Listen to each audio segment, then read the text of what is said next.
అక్కడ ఆఫ్ చేసుకోవాలి. మీరు వచ్చి చుట్టూ టైంలో ఉంటాయి.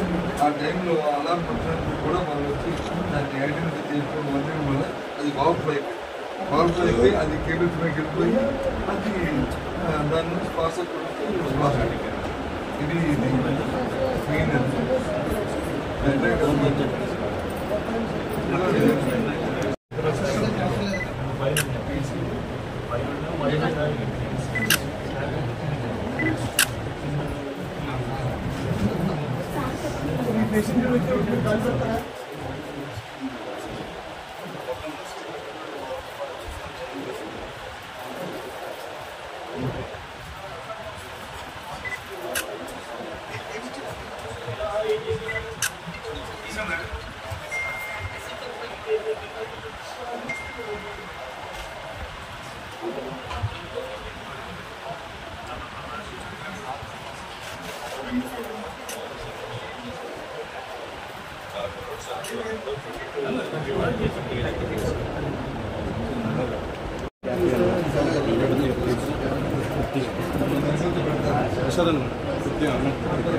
సరే నెట్టు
హోంమంత్రి వచ్చి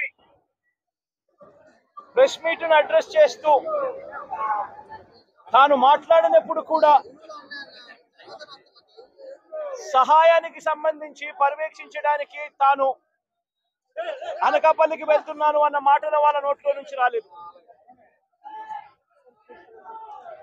మరో గంట తర్వాత అంటే సాయంత్రం 5 గంటల ప్రాంతంలో కార్మిక శాఖ మంత్రి